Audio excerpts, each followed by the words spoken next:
اچھا ناظرین، دوبارہ آپ کی خدمت میں حاضر ہوئے اور ہماری بات تحریک انقلاب پولیٹیکل موومنٹ کے چیئرمین جناب نعیم شاہین صاحب سے ہو رہی ہے، اور گزشتہ گفتگو آپ نے سنی، اب مزید آگے گفتگو بڑھا رہے ہیں ہم. تو چونکہ ہماری بات یا گفتگو اس وقت صرف بٹگرام یعنی ڈسٹرکٹ بٹگرام کی سیاست پر ہے، اور چونکہ وہ علاقہ بڑا پسماندہ ہے، تو اس حوالے سے کچھ اور سوالات کریں گے، ہم چیئرمین صاحب کے سامنے رکھیں گے کہ جس طرح انہوں نے پوری تفصیل رکھی کہ پسماندہ کیوں رہا، تو میں نے یہ سوال رکھا کہ وہاں تو نمائندگی رہی ہے، ایم پی ایم این اے رہے ہیں، تو کیا یہ ان کی کوتاہی ہے یا عوام کی کہ بار بار ایسے لوگوں کو سلیکٹ کر رہے ہیں یا ان کو وہ ووٹ دے رہے ہیں؟ اور اس سے آگے پھر چونکہ اسپتالوں کا سسٹم ہے وہاں، روڈز کا سسٹم ہے ہمارے ہاں، ایجوکیشن انہوں نے بتایا اس حوالے سے یا باقی ہر حوالے سے، یعنی قوم یا علاقہ بہت پیچھے ہیں. تو صحت کے حوالے سے چیئرمین صاحب آپ سے میں کہوں گا کہ وہاں ہمارا پورے علاقے میں ایک ہسپتال ہے اور اس کے حالات اظہار یعنی ہم سوشل میڈیا یا اخباروں میں دیکھتے ہیں، تو وہ انتہائی ناقص وہاں کے حالات ہے. وہاں نہ کوئی مشینری ہے اس حوالے سے، لیبارٹریز کے حوالے سے ڈاکٹرز بھی موجود نہیں ہیں، یہاں تک آپ کے بھی بیانات اس پر آئے ہیں. تو اس حوالے سے آپ کیا کہیں گے کہ یہ بھی ان کی کوتاہی ہے جو اس وقت نمائندے ہیں ہمارے؟ اچھا، اس میں دو باتیں ہوتی ہیں نا. ایک ہوتی ہے آپ کا ڈسٹرکٹ جو افیسر ہوتا ہے جس طرح ڈی ایچ او ہے جی، ایک وہ ہوتا ہے کہ ان کا کیا کردار ہے، ان کی کیا ذمہ داری ہے. تو ایک ہوتی ہے صوبائی حکومت کی جو نمائندوں کے اس کے تھرو ہوتی ہے. سب سے پہلے تو نمائندے نااہل اس لیے ہیں کہ 2.5 لاکھ کی آبادی کا اکلوتا اسپتال ہے ٹائپ ڈی بنا، اور 80 سال میں ایک لیڈی ڈاکٹر نہیں دے سکے، باوجود اس کے کہ وہ جانتے ہیں کہ ہر مہینے میں ایک بیٹی اور ایک بچہ مرتے ہیں. ایوریج آپ لگا لے تو ہر مہینے میں 1-2 بیٹیاں اور 1-2 ان کے بچے مرتے ہیں. اس کے علاوہ ایسے حالات بھی ہوتے ہیں جس میں بچے زیادہ مرتے ہیں، کیونکہ وہاں پہ پرائیویٹ اسپتالوں میں آپ کو پتہ ہے ان پروفیشنل لوگ بیٹھے ہوئے ہیں، اور یہ روز کے جرگے ہیں، منتیں ہیں، پھر گھر جانا، پھر پیسے دینا، ایف آئی آر نہ کرو، میڈیا، یہ سارے جو قتل ہیں نا اس میں یہ سب لوگ ملوث ہیں. یہ شریعت کا قانون ہے. تو نمائندے تو ہے ہی نااہل وہ، حالانکہ آپ سب کو پتہ ہے کہ ایک چیف سیکرٹری کو ایم پی اے کا ہے کہ میرے حلقے میں لیڈی ڈاکٹر نہیں ہے، وہ بھیجنے کا وہ اتنا بڑا ایشو ہے نہیں. اس کے علاوہ ابھی تک وہاں پہ الٹرا ساؤنڈ نہیں ہے، ایکس رے نہیں ہے الائی میں، ایکس رے او ٹی نام کا تو چھوڑ ہے. نرس وہاں پہ 1-2 ہے، ٹھیک ہے، اس کے علاوہ کوئی نہیں ہے. تو صحت کا نظام اور یہ صورتحال پورے ضلع کا ہے. دوسری نااہلی اور بے شرمی کی حد یہ ہے کہ الائی میں تقریباً 12 کے کتنے بی جیوز ہیں جس میں 7 کے 8 بند پڑے ہیں، نان فنکشنل ہے. اور مزے کی بات یہ ہے کہ ہمارے ایم این اے اور بی ایس صاحب کی جو اپنی یو سی ہے جو ان کے گھر سے تقریباً 20 فٹ کے فاصلے پہ ہیں، وہ بھی نان فنکشنل ہے، وہاں پہ ڈاکٹر نہیں ہے. اچھا، تو آپ اس کو آپ کیا کہیں؟ پھر اس سے اندازہ لگایا جا سکتا ہے. میں مطلب وہ الفاظ یوز نہیں کرنا چاہتا، لیکن وہ نااہل بھی ہے، بے شرم بھی ہے، اور کیونکہ ان کو یوں سوٹ کرتا ہے. جب آپ محتاج رہیں گے، پسماندہ رہیں گے، مجبور رہیں گے، تو ان کی خانی نوابی چلے گی. جب آپ کو روڈ ملے، بجلی ملے، اسپتال ملے، ایجوکیشن ملے، آپ کا دماغ خراب ہے، آپ کو روزگار ملے، آپ ان کو کریں گے. دوسری تو یہ ایک تو وہ ہے. دوسری یہ ہے کہ ہمارے ڈی ایچ او جس کے لیے پوری عوام نے احتجاج کیا، وہ سوشل میڈیا اور پرنٹ میڈیا کے زینت بنے، اور وہ بھی صرف نااہلی اس کے لیے نہیں، غیر اخلاقی سرگرمیوں میں ملوث ہونے کے لیے جو لاکھوں ملینز میں لوگوں نے دیکھے. لوگوں نے لیٹر بھیجے، چیف سیکرٹری کو بھیجے، ہیلتھ سیکرٹری کو بھیجے، سی ایم کو بھیجے، ڈسٹرکٹ انتظامیہ ڈی سی صاحب نے خود لکھا کہ یہ نااہل ہے، اور اس کی نااہلی کی وجہ سے یہ ہے. ہمارا ایم ایس 6-7 مہینوں سے بٹرام ڈسٹرکٹ اسپتال نہیں آئے، کہتے ہیں بیمار ہیں. اور سب سے اس میں جو بڑا جو میں سمجھتا ہوں، میں نے جو تحقیق کی ہے، آخری بات کہ اسپتالوں میں جتنے بھی سویپرز، نائب قاصد، ڈرائیورز، یہ سارے خوانین کے جمالداروں کے بچے ہیں. کسی کے باپ کی مجال نہیں ہے کہ ان سے جھاڑو کروائے اسپتال. تو وہاں پہ گندگی کے ڈیر بنے ہوئے، تو صحت کا نظام مکمل تباہ برباد ہے. جی اچھا جی. اس کے ساتھ چونکہ صحت اور ایجوکیشن بھی میں بھی وہاں گیا ہوں، تو کافی ساری چیزیں جو 2005 زلزلے میں اسکول متاثر ہوئے تھے آج تک وہ تعمیر نہیں ہوئے. کئی یونین کونسلوں میں ہیں ایسے. میں نے اگر تعمیر ہوئے ہیں تو ادھوری تعمیر ہے. کسی کے چھت نہیں ہے, دیواریں کڑی ہے, کسی پر چھت ہے تو اندر کام نہیں ہوا ہے. اور زیادہ تر میں نے دیکھے ہیں کہ بارش وغیرہ ہو تو بچوں کی چھٹی ہو جاتی ہے. تو ایجوکیشن کے حوالے سے آپ کی سوچ کیا ہے, یا یہ جو کوتاہی ہے یہ کس کو سمجھتے اچھا, اس میں 2-3 باتیں ہیں نا. اس وقت میرے خیال میں 58 ریسٹ ہاؤس سمیت بلڈنگز ہیں سرکاری جو زلزلے میں جی تباہ گرے ہیں یا گرائے گئے ہیں. یہ بات یہاں پہ نوٹ کر لیں, گرے ہیں یا گرائے گئے ہیں, وہ ابھی تک نہیں بن سکے. گرائے کیسے ہیں؟ ایک سکول ہے, اس کی بلڈنگ بالکل صحیح سلامت تھی. اچھا, اس وقت کے ڈی او اور ڈی سی اور ٹھیکیدار نے مل ملاپ کر کے اس کو جان بوجھ کے گرایا. اس کی چادریں بیچی, لکڑیاں بیچی, اس کے اینٹیں بیچے, اس کا سارا سامان بیچا. تو ان میں سے چند وہ سکول ہے. ایک میرے جو اپنا یو سی ہے, یو سی بدکول, اس کا بھی ایک سکول ہے جو بالکل اس کو کچھ بھی نہیں ہوا تھا, کریکس بھی نہیں آتے, اس کو گرایا گیا. ٹھیک.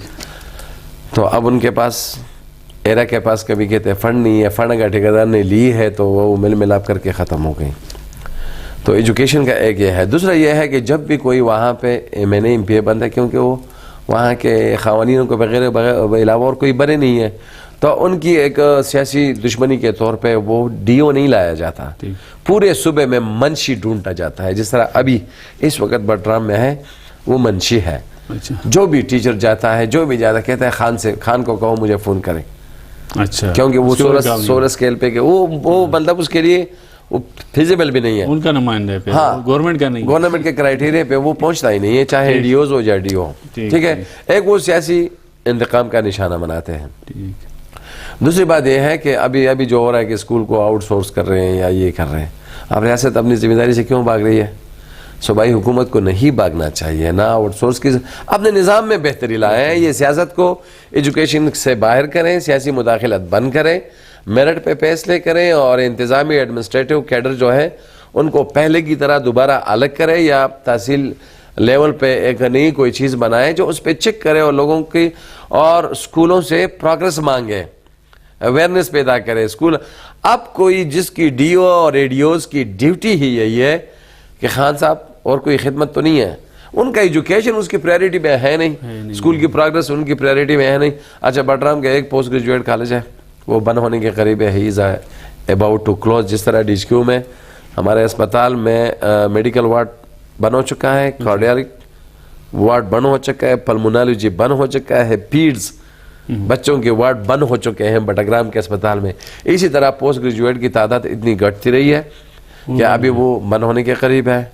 ہماری جو ہزارہ یونیورسٹی کے کیمپس ہے بٹاگرام میں, اس کے تو دروازے کھلتے نہیں ہیں, سیکورٹی کا وہاں پہ انتظام نہیں ہے, ایڈمنسٹریشن وہاں پہ بیٹھتے نہیں ہیں, بچوں کے لیے فرنیچر نہیں ہے, ایڈمیشن میں مسائل, دنیا کے مسائل وہاں پہ بنے ہوئے ہیں, کیونکہ اس کی اپنی زمین اس کے لیے ابھی تک انہوں نے نہیں لیا ہے, ان کے لیے بلڈنگ کا انتظام نہیں ہو رہا, اس کو مستقل نہیں کیا جا رہا, ان کے لیے جو فنڈز آتے ہیں اس پہ چیک اینڈ بیلنس نہیں ہے, کیونکہ وہاں پہ بھی ایک مافیا کو بٹھایا ہوا ہے کہ میں کہوں گا تو آپ وہ کریں گے. تو سب سے پہلے ایجوکیشن کا نظام جو اس وقت ہے, اب بلڈنگز تو خیر الگ ایک مسئلہ ہے جس میں چھت نہیں ہے, بارشوں میں چھٹی ہوتی ہے, یہ وہ ہوتی ہے, لیکن وہ بنیادی جو ڈھانچہ ہے وہ کھوکھلا ہو چکا ہے. اساتذہ ایک پیغمبری پیشہ ہے, استاد, اللہ تعالیٰ نے پیغمبر صلی اللہ علیہ وسلم کو نام اس لیے سکھایا کہ استاد کا احترام بڑھے. اس کو ان لوگوں نے جتنا ان کی بے توقیری کی ہے اور ان کو سست اور کاہل بنایا ہے, ان کو چور بنا, اس نظام نے بنایا ہے. اب اس کے لیے ایک تعلیمی انقلاب یا ایمرجنسی میں ایک تعلیمی انقلاب کی ضرورت ہے, اور وہ قطعاً نہ صوبائی حکومت کی نہ نمائندوں کی نیت ہے اور نہ ہو سکتی ہے. اس کے ساتھ تو یہ جو کوتاہیاں ہیں اس کی, پہلے جو آپ کے ہم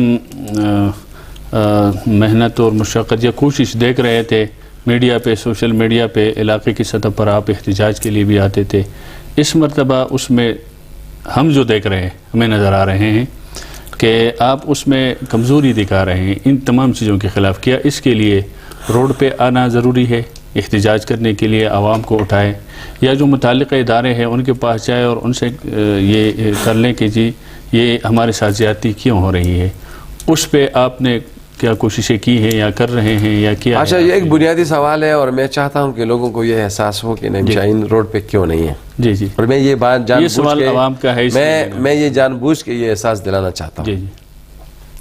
اس کی بنیادی وجہ یہ ہے کہ ہم اس وقت، میں تو سریعام کہتا ہوں، آپ کو پتہ ہے کہ ہم ایک شعوری مرحلے سے گزر رہے ہیں. بالکل. ہم اپنی قوم کو، اپنی نوجوانوں کو شعور دینے کی کوشش کر رہے ہیں، ان کو اویئر کر رہے ہیں، ان کو ایجوکیٹ کر رہے ہیں کہ مطلب آپ کے حقوق کیا ہے، کون سلب کر رہا ہے، استحصال کیا ہوتا ہے، استعمار کیا ہوتا ہے، سامراج کیا ہوتا ہے، آئین اور قانون میں آپ کے حقوق کیا ہیں، ریاست کی بنیادی ذمہ داریاں کیا ہیں، ایک نمائندے کی بنیادی ذمہ داری. میں اصل میں ایکچولی میں دکھانا چاہتا ہوں کہ یہ جو میں 17-18 سالوں سے کہہ رہا ہوں، ان کے اصل چہرے آپ دیکھیں. ان کے چہرے، ان کی کارکردگی ان کا چہرہ ہے. الائی کی کنڈرنما سڑکیں، بغیر چھتوں کے سکولز، بغیر ڈاکٹرز کے اسپتال، یہ ان کی کارکردگی ہے. صاف پانی کا تصور نہیں ہے، یہ ان کی کارکردگی ہے. ہر ہفتے میں گاڑی گرتی ہے، 10-15 لوگ مر جاتے ہیں، یہ ان کی کارکردگی ہے. ہر 15 دن بعد ایک بچہ اور ایک ماں مر جاتی ہے وقت پر ٹریٹمنٹ نہ ملنے کی وجہ سے، یہ ان کی کارکردگی ہے. الائی کے 90% نوجوان پاکستان اور دنیا کے، آپ کو پتہ ہے کہ یہ ابتداد میں باہر نکلو، آج سے آدھے سے زیادہ الائی کے نوجوان ہیں. گدن جاؤ، کراچی جاؤ، لاہور جاؤ، کوئٹہ جاؤ، دبئی جاؤ، سعودی، جہاں پہ بھی جاؤ، کیونکہ وہاں پہ نوجوانوں کی تعداد زیادہ ہے جن کے لیے روزگار کا کوئی وہ نہیں ہے. تو یہ 90% نوجوان جو مختلف شہروں میں در بدر کے ٹوکرے کھا رہے ہیں، یہ ان کے چہرے پہ بدنما داغ ہے اور ان کا اصل وہ ہے، کریکٹر ہے. تو تحریک انقلاب بنیادی طور پہ اپنے کام تو کر رہی ہے، تھوڑی سی حکمت عملی میں تبدیلی لائی ہے، یہ ضرور ہے. اور چونکہ لوگ بہت زیادہ یوز ٹو ہو گئے تھے کہ مطلب ہر دن ہر وہ، لیکن اب میں چاہتا ہوں کہ لوگوں کو احساس ہو اور یہ مجھے مجبور کرے. 18 سال تک میں مجبور کرتا رہا اب یہ خود کہ بھائی نکلو نکلو نکلو. میں چاہتا ہوں ان میں اتنا شعور آئے کہ یہ ہمیں کہیں کہ بھئی کہاں غائب ہو، آ جاؤ، تب جا کے مزہ آئے گا اور ان کو اثر. دوسری بات یہ ہے کہ احتجاج، یہ پی ٹی آئی کی حکومت نے احتجاج اتنا بدنام کیا ہے نا، اب احتجاج پہ کچھ ہونا ہی نہیں ہے. اب ایسا احتجاج چاہیے نا جس میں تعداد بہت زیادہ ہو، پرامن ہو لیکن بہت زیادہ ہو. آپ کی میسج پہنچ جاتی ہے، آپ کے احتجاج کا پتہ جل جاتا ہے. نہ صوبائی حکومت کے احتجاج پہ مرکز نے کچھ کرنا ہے، نہ ہمارے احتجاج کے اوپر صوبائی حکومت نے کچھ کرنا ہے. کیونکہ پورے صوبے میں نیچے سے لے کر ملک میں اوپر تک ساری جو ہے بلیک میلنگ ہے. ان کو پتہ ہے کسی بھی ٹائم ہم مجبور ہو سکتے ہیں. تو یہ ایم این اے ہے، ایم پی اے ہے، تو ان کی ہر بات وہ مانتے ہیں. اور ایم پی اے اپنی چودراہٹ کو چھوڑتا نہیں ہے عوام کے مفاد کے لیے. وہ کہتا ہے کہ میرے بندے ہو، جو میرے ملازم ہو، نہ صوبائی حکومت کے ہو نہ عوام کے ہو. اس وجہ سے نظام تباہ ہے اور انشاءاللہ تحریک انقلاب پہلے سے زیادہ کام کر رہی ہے، لیکن آپ تھوڑا سا اس میں کر رہی ہے، دوسرے طریقے سے کر رہی ہے. اچھا، ایک جو اہم مسئلہ ہے الائی کی، باقی لنک روڈ جو الائی کے اندر ہے وہ تو حالات اظہار سب کو پتہ ہے، لیکن جو مین جو جنرل روڈ ہے یعنی تاکوٹ ٹو الائی جو ہے، یہ اس میں 2-3 روڈ لگتے ہیں وہاں ہمارے الائی کو.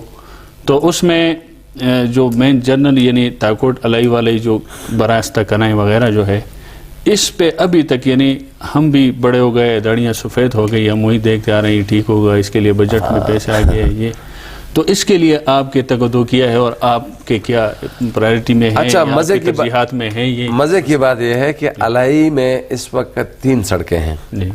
چھوٹا بن رہا ہے کئی سالوں سے، لیکن بنا نہیں ہے. لیکن 3 سڑکیں جو ہیں وہ ٹوٹی پوٹی حالت میں فعال ہیں. اور مزے کی بات یہ ہے کہ یہ 3 سڑکیں زلزلے نے بنائے ہیں. ان میں کسی نمائندے کا، کسی حکومت کا کوئی کردار نہیں. پہلے 2 سڑکیں بنائے مولانا عبدالحکیم کے ٹائم پہ. کوہستان میں زلزلہ ہوا، وہ کہتے ہیں نا پشتو میں بتا بوری کی وہ سسی کی، ان پہ زلزلہ ہوا، ہمیں 2 روڈ ملے. ایک کا ٹینڈر تھا 98 لاکھ روپے سم تھنگ، اور ایک کا تھا 96 جو بشام سے بنا ہے اور تاکوٹ سے بنا ہے. ان کے ٹینڈرز کے پیسے 98 اور 96 لاکھ روپے تھے اس وقت. اور اس وقت کے ان کے نقشے بھی بہترین تھے، بہت زبردست بنائے تھے. اس کے بعد ان پہ 42 کروڑ روپے بشام سے بنے روڈ پہ نکالے گئے صرف ایرا میں زلزلے میں. ایک زلزلے میں وہ بنا، دوسرے زلزلے میں 42 کروڑ روپے اس پہ کھائے گئے. اور یہ چھوٹے موٹے ٹینڈر ہوتی ہے آپ کے سامنے ہیں. اچھا، تاکوٹ ٹو بنا روڈ 2002 سے لے کر ابھی تک اس پہ کوئی کام نہیں ہوا. ابھی جو 30-32 کروڑ روپے منظور ہوئے، اس میں 4-5 کلومیٹر پہ وہ غیر معیاری جس میں گھاس اگ گئے ہیں، گھاس وہ تو لگ گئے ہیں، لیکن پیسے 90% نکال چکے ہیں۔ اچھا، وہ صرف تارکول جو اسپلڈ ہے وہ ڈالتے ہیں، نہ شولڈرز ہیں، نہ نالیاں ہیں، کچھ بھی نہیں ہے۔ تو الائی کی جو تمام سڑکیں ہیں نا اس وقت کنڈرات کے منظر پیش کھنڈرات ہے۔ اچھا، اور یہ الائی دنیا کا واحد تحصیل ہے، ایک ایسا عجوبہ ہے جہاں پہ اسپلڈ پہ مطلب پکی سڑک پہ گھاس اور کھبل نہیں ہے وہ اگتی ہے، اور اس کی ویڈیوز آپ نے دیکھی بھی ہوگی، خوش قسمتی نہیں تو میں آپ کو سینڈ بھی کر لوں گا کہ ہمارے الائی ایسا زرخیز زمین ہے کہ وہاں پہ تارکول میں بھی گھاس اگتی ہے۔ تو یہ ہمارے تو بنیادی طور پہ نمائندے لیتے ہیں اپنے کمیشن، اور ڈپارٹمنٹ لیتی ہے اپنی کمیشن، اور یہ واحد ضلع ہے جس کے لوکل گورنمنٹ ٹیموں، اے ڈی لوکل گورنمنٹ ٹیموں اور سارے ایکسین اور ڈی سی اپنے لیے بھی کماتے ہیں اور نمائندوں کے لیے بھی کماتے ہیں۔ تو ٹھیکیدار، نمائندے اور ڈپارٹمنٹ تینوں مل کر خوب لوٹا ہے اور خوب لوٹ رہے ہیں، اور جن کے خلاف ہم آواز بھی اٹھاتے ہیں، آپ کو پتہ ہے، اور مختلف شکلوں میں اٹھاتے ہیں۔ اور اس وقت تو بڈرام میں ایک ٹرینڈ چلا ہوا ہے ان کی ساری اس کا، تو انشاءاللہ امید ہے انشاءاللہ ایک وقت آئے گا۔ آپ اپوزیشن میں ہیں نا اس وقت سر، اور تکڑی اپوزیشن ہے آپ کی اس وقت الائی میں، ہے نا؟ تو اپوزیشن کا تو کام یہ ہے کہ ان کے اس طرح کے کرپشن کی جو چیزیں ہیں وہ اٹھائے اور متعلق لے جائے اور اس کے خلاف کارروائی کے لیے اس کو آمادہ کرے۔ تو آپ نے اس کے لیے کوئی کردار ہے؟ یہ ایک پہلے کچھ سال پہلے یہ پی ٹی آئی گورنمنٹ نے ایک ایکٹ پاس کیا تھا، RTI right to information act 2013 میں، اس میں آئین کا 2019 کا شق شامل کیا تھا، اور جو بہت زبردست چیز تھی، مطلب آپ کسی بھی سرکاری پیسے جس پہ استعمال ہوئے ہیں یا کوئی بھرتیاں ہیں، میرٹ ہے، جو بھی ہے، صوبائی حکومت پابند ہے کہ 10 دن میں آپ کو ڈاکومنٹس دے۔ ٹھیک، پہلے میں نے ایک دفعہ کوشش کی، میں نے بہت درخواستیں دی، RTI کے تحت وکیلوں سے لکھوائے، قانون کے مطابق یہاں یہ نہیں دے رہے تھے، ہمیں پشاور بھیجا گیا، صدر میں اس کے کمشنرز بیٹھتے ہیں وہاں پہ، آتے جاتے میرا بریف کیس بھر گیا ان کے ڈاکخانے سے خط وصول کرتے، لیکن مجھے نہیں ملا، انفارمیشن نہیں ملی۔ ابھی 2-3 مہینے پہلے میں نے پھر ایک کوشش کی کہ مجھے انفارمیشن دے دے، مجھے پھر نہیں ملی۔ اب بہت سے لوگ سوال کرتے ہیں آپ عدالت کیوں؟ بھائی عدالت کیسے جائیں؟ عدالت جاتے ہیں، وہ کہتے ہیں کہ ان کو چاہیے، قانون ہے، پشاور میں ہمارا آفس ہے، وہاں پہ یہ کمپلینٹ کریں، وہاں پہ ان کے جج بیٹھتے ہیں، وہاں پہ یہ وہ آپ کو آنے جانے میں 6 مہینے آپ کو لگ جائیں گے، آپ کو پھر بھی انفارمیشن ملنی نہیں ہے۔ لیکن ہم کوشش کر رہے ہیں کہ صوبائی حکومت اپنے قانون پہ عمل کر۔ اچھا، مزے کی بات یہ ہے، جب آپ ڈپٹی کمشنر صاحب کے پاس، وہ بھی کہتے ہیں آپ RTI کی درخواست دے دینا، میں دیتا ہوں۔ جب دیتے ہیں پھر وہ بے بس ہو جاتا ہے، ہینڈز اپ ہو جاتا ہے کہ یار یہ کیا، میں کہا یہ ڈرامہ نہیں ہے، یہ جب مجھے دیں گے نا، یہ پانسی کا پندہ ہے، یہ پھر جائیں گے کہاں؟ تو ہم کوشش کر رہے ہیں مختلف طریقوں سے، سسٹم سارا ملا ہوا ہے۔ ہاں، جب سسٹمیٹک کرپشن ہو نا، مانیٹری، سسٹمیٹک اور پاور کرپشن، جب تینوں اکٹھی ہو، پھر کچھ سسٹمیٹک کرپشن میں آپ کا پورا سسٹم اس میں انوالو ہو جاتا ہے۔ پاور کرپشن میں جو اقتدار میں ہوتے ہیں اور جو جاگیردار سرمایہ دار ہوتے ہیں وہ بھی مل جاتے ہیں۔ مانیٹری میں آپ کے انفرادی طور پہ بھی آپ کرپٹ ہو، ابھی تو ہمارا معاشرہ مکمل طور پہ کرپٹ ہے نا۔ اس وقت میں اکثر اپنے تقریروں میں کہتا ہوں کہ یہ سیاسی نمائندے اگر ایک نوالا قرآن شریف پہ ہاتھ رکھ کے کہیں کہ زندگی میں کبھی حلال کھایا ہے، میں سیاست چھوڑ دوں گا، تو جو ہے حرام خور وہ اور کہاں سے لائیں گے؟ مزدوری وہ نہیں کرتے، فکریں ان کی نہیں ہے۔ تو ہم تو کوشش کر رہے ہیں، لیکن سسٹم میں بہتری آئے گی تو جو ہم چاہتے ہیں وہ چلے گا۔ وہ تب آئے گی جب ہم اسمبلی میں جائیں گے، قرارداد لائیں گے، شور کریں گے، ایک مضبوط پلیٹ فارم پہ ہم ایک توانا آواز کے ساتھ وہاں پہ بولیں گے، گرجیں گے، برسیں گے، تو تب کچھ ہوگا۔ اب یہاں پہ تو کچھ نہیں ہونا۔ جس کو جو آپ کا لیٹر بھیجتے ہیں نا، جب آپ احتجاج کرتے ہیں، جو آپ کی رپورٹ بھیجتے ہیں، وہ خود ملا ہوا ہے، تو وہ کیا کریں گے؟ یہ ہے چور کو ہم عدالت میں جا کر پھر اسی کو جج بناتے ہیں، تو وہ کیا فیصلہ کرے گا؟ اچھا سر، باتیں تو کافی ساری ہے، لیکن چونکہ وقت نہیں ہے، مختصر ہے، پھر انشاءاللہ کوئی اللہ نے موقع دیا بیٹھیں گے انشاءاللہ۔ تو آپ کی باقاعدہ ایک پارٹی جس کے آپ بانی بھی ہے، چیئرمین بھی ہے، آپ اس کو چلا رہے ہیں، تو عموماً ہم دیکھتے ہیں کہ جہاں بھی سیاسی یا مذہبی پارٹیاں ہیں تو اس کے سورسز ہوتے ہیں، اور چندے کا نظام ہوتا ہے، مختلف نظام سے وہ چلتے ہیں. تو آپ کے سورسز کیا ہے پارٹی چلانے کے لیے؟ کیا آپ کے ورکروں سے چندہ ہوتا ہے اس کے لیے یا کوئی اور؟ اچھا اس میں یہ ہے نا کہ جب نہیں کیونکہ یہ ناظرین کا ایک سوال ہے تو آپ کے سامنے اس لیے نہیں اچھی بات ہے، بہت اچھی بات ہے. ناظرین کا ہم بھی عوام میں جاتے ہیں تو ان کا ذہن کلیئر ہونا چاہیے. جب ہم نے پارٹی بنائی تو اس وقت یہ سوالات کافی زیادہ تھے اور لوگوں نے الزام بھی بہت لگایا. اس ملک میں جب بھی پارٹی ہے تو کہتے ہیں، اور یہ بھی سن دے کہ نعیم شاہین بہت مالدار آدمی. ہاں تو لوگ کہتے ہیں کہ سسٹم نے شاید بنائی ہو کوئی اور مقاصد کے لیے. ایک تو یہ ہے. دوسرا یہ ہے کہ لوگ کہتے ہیں کہ بیرونی کوئی ہے یا کوئی تنظیمیں ہیں کچھ ہیں جو اس کو چلا رہے ہیں. لیکن میں آپ کو بتاؤں اس وقت پاکستان میں 250 یا 260 تک پارٹیاں ہیں جو رجسٹرڈ ہیں. لیکن گراؤنڈ پہ جو بڑی 7-8 پارٹیاں ہیں اور چھوٹی پارٹیاں ملا کے مطلب 20-25 پارٹیاں پریکٹیکلی طور پہ عملی طور پہ سیاست کرتی ہیں. باقی صرف نام ہے، الیکشن کمیشن میں رجسٹر ہے، ان کے نام وہاں پہ رجسٹر ہے اور ان کا وہ ہے نشان ہے. یہ سوالات بہت اٹھے. لیکن میری جو پارٹی ہے میرے پش پہ نہ اسٹیبلشمنٹ ہے نہ ان کے کہنے پہ میں نے بنائی، نہ میں کوئی اتنی بڑی چیز تھی کہ وہ مجھے ہائر کرے اور پارٹی بنائے اور پتہ نہیں کیا کریں. تو ایک تو یہ نہیں ہے کیونکہ آپ کو پتہ ہے اس ملک کے حالات جو ہے نا وہ جب بنتے ہیں نا تو وہ ایسے نہیں بنتے ہیں، وہ رات اور رات بن جاتے ہیں کیونکہ وہ اپنی تسلی کرتے ہیں کہ ہمارے یہ ہے تو تب آپ کریں گے. ایک تو یہ بات ہے. تو ہمارا کسی کے ساتھ کوئی نہیں ہے. میں نے تو آپ کو کہا میرا ایک نظریہ ہے میں جاگیردار اور سرمایہ دار کو فساد کا جڑ سمجھتا ہوں. اس ملک کا جو بیڑا غرق کیا ہے نا یہ بیرونی اور اندرونی تمام طاقتوں کے سہولت کار ہے. جب تک ہم اس کو شکست نہیں دیں گے ملک ترقی نہیں کرے گا. باوجود اس کے کہ میں جانتا ہوں کہ میرے جیسے میڈل کلاس ایک غریب گھرانے سے ایک بندہ اٹھے اور اس کی اتنی بڑی سوچ ہو، بظاہر سب کو عجیب لگتی ہے اور مطلب مشکل لگتا ہے. یا تو آپ یا تو لوگوں کو لگے گا کہ میں پاگل ہوں یا کسی ایک وقت تک لوگوں کو لگا کہ مطلب میں پاگل ہوں، یہ کس طرح کرے گا. وہ ان کی جاگیرداروں کی طاقت، ان کی اور دولت، ان کی اس کو دیکھ کے اور میری حیثیت کو دیکھ کے وہ کہ اب کہتے ہیں نہیں یار ہم حالت ہیں. انسان محنت کرے تو کچھ بھی ہو سکتا ہے.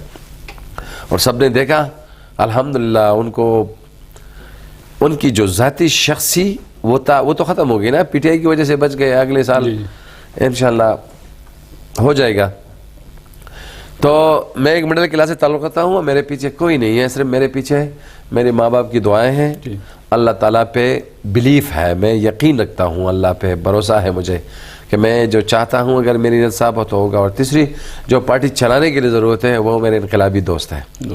بہت زیادہ دوست رکھتا ہوں الحمدللہ، باوجود اس کے کہ بہت زیادہ خامیاں ہیں مجھ میں. رابطے میں بھی کمزور ہوں اور مطلب انٹریکشن میری بہت کم ہے. لیکن جب بھی ضرورت پڑتی ہے میرے دوست کما کے کہیں سے بھی میں پارٹی کی ضرورتیں پوری کرتے ہیں. اور میں ذاتی طور پہ سب کو پتہ ہے میرا ایک بھائی جرمنی میں ہے، ہمارا وہاں پہ ایک سیٹ اپ ہے، چھوٹا موٹا بزنس ہے. بیٹا آسٹریلیا میں ہے، بھائی آسٹریلیا میں ہے، بھتیجا یو کے میں ہے، میرا اپنا پرائیویٹ کالج ہے. تو میرے جو خرچے ہیں نا وہ پورے ہو رہے ہیں. اب پارٹی چلانے کے جو خرچے چاہیے وہ میرے پاس ہے نہیں. جو آپ کہتے ہیں نا کہ میں پورے پاکستان میں نکلا، کہ میں کراچی تک گیا ہوں لیکن میں نے اپنی صوبے کے وزٹ نہیں کیے، باوجود اس کے لوگوں کے بہت زیادہ دعوت نامے آ رہے ہیں. میں ان کا شکر گزار بھی ہوں، میں نہیں گیا ہوں. تو اس میں یہ وسائل رکاوٹیں ہیں. لیکن میں چاہتا ہوں کہ میں جلدی کسی چیز میں نہیں چاہتا. ایک پائیدار حل چاہیے. جب آپ جدوجہد کرتے ہیں، محنت کرتے ہیں، کوشش کرتے ہیں، آپ کی جو ہے اس میں بہت زیادہ انرجی ضائع ہوتی ہے، تب جا کے اگر آپ آپ کامیاب ہو جاتے ہیں تو تب آپ کو احساس ہوگا کہ میں کن کن جہنم میں سے گزرا ہوں. تو اس وجہ سے میرے پارٹی کے پیچھے میرے دوست ہیں جو انقلابی دوست ہیں، جو اور وہ لوگ ہیں جو ان لوگوں سے ان کے ظلم کے ستائے ہوئے وہ مظلوم بیوائیں، یتیم، لاچار، بے بس لوگ ہیں جن کی دعائیاں ہیں. اور میرے بھائی ہیں وہ کماتے ہیں اور میں آپ لگاتے ہیں. ہمیں لگاتا ہوں. یہی میرا کام ہے. ٹھیک ہے. ویسے عام طور پر یہ مدرسے کے محتمم سے سوال کرو وہ یہ سورسز نہیں بتا. اچھا یہ ہے نا ہمارے پارٹی کا کوئی بینک اکاؤنٹ نہیں ہے. ٹھیک. میں ہر سال جمع کرتا ہوں کہ وی ہیو نو اکاؤنٹ. ہمارا بینک اکاؤنٹ نہیں ہے. ٹھیک ہے. ہم سالانہ آپ کو پتہ ہے مطلب علیہ کی تنظیم ہے وہ خود اپنے خرچے پورے کرتی ہے, وڈرام کے خود کرتی ہے, کراچی کے وہ خود کرتی ہے. تو ہماری کوئی چندے کا فی الحال ہم چاہتے ہیں کہ ہو, مطلب پیڈ ورکر ہو ہمارے, سب کچھ ہو, لیکن ابھی تک ہمارا وہ کوئی نہیں ہے. تو اس لیے ہماری جب آڈٹ ہوتی ہے تو وہ ایک ہی دن میں ہو جاتی ہے, ان پہ کوئی اعتراض بھی نہیں ہوتا کیونکہ بہت چھوٹی ہوتی ہے, فائل بہت چھوٹی ہوتی ہے, لمبی چھوٹی نہیں ہے. اچھا سر, آپ سے گفتگو ہوئی اور کافی چیزوں پر بات چیت کی, آپ نے وقت دیا, بہت شکریہ آپ کا. آئندہ انشاءاللہ اس طرح آپ تشریف لائیں گے ایبٹ آباد تو ضرور یاد کریں ہمیں, ہم بھی انشاءاللہ آپ کو یاد کریں گے. تو جو باتیں ناظرین آپ کے سامنے آئی, خاص کر کے تحریک انقلاب کے حوالے سے, اور تحریک انقلاب پولیٹیکل موومنٹ کے چیئرمین آپ کے سامنے انہوں نے گفتگو کی, ہر حوالے سے ہم نے کوشش کی کہ سوالات خاص کر کے علاقے کے حوالے سے جو پسماندگی ہے اس حوالے سے بھی بات کی. تو آئندہ بھی بات کریں گے انشاءاللہ. شو آپ کو پسند آئے اس پر ضرور کومنٹ کریں. آخر میں اجازت چاہتے ہیں, اللہ حافظ. سر